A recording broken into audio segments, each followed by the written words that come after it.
Hamilton argued that artificially raising the price of those imports by imposing heavy taxes on them would shield those industries from British competition and give American textiles and iron the opportunity to become efficient enough to compete on their own terms in the future. And it worked.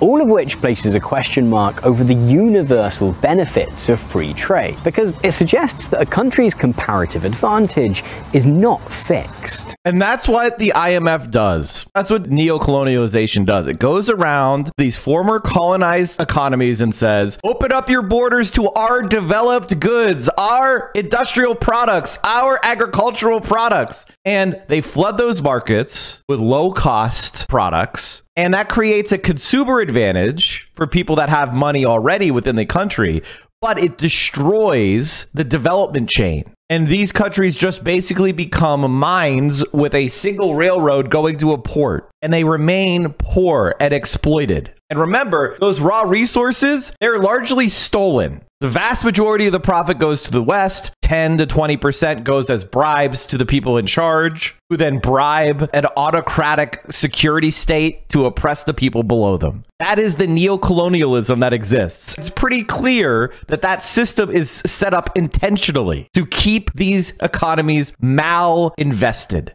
Now, China did not agree to this. And this is why China is now the second richest country in the world. China said, you can come into my country, you can use the cheap labor, you can come in and build your factories here and invest in ports and infrastructure and build companies and build up our manufacturing production forces. And this is the thing that really blew everybody's mind. The Chinese Communist Party was actually serious. They weren't just saying that they were going to take the capitalists in to raise the productive forces of China and then reassert their drive to socialism. They actually are doing that. Everybody thought they were bullshitting and going, last communist country is going to fall. Last big communist country is going to fall down to liberalism, and we have liberal hegemony. But the Chinese Communist Party was like, actually, no, we're in charge still. We're going to spread the wealth. We're going to invest in renewable energy and batteries. We need that for the future to fight climate change. We need to have a war on pollution. You have real estate speculation. We're going to protect the people that bought those houses, not the speculators who lost the money. And the capitalists of the West have been in shock. And China says half the economy is state-owned corporations, chat. Corporations that the government owns in common for the people. They used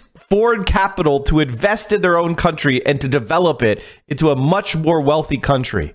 Now they're at the point where they are the second largest economy in the world. If you go by PPP, they're the largest economy in the world. PPP, I'm sorry, it's purchasing power parity.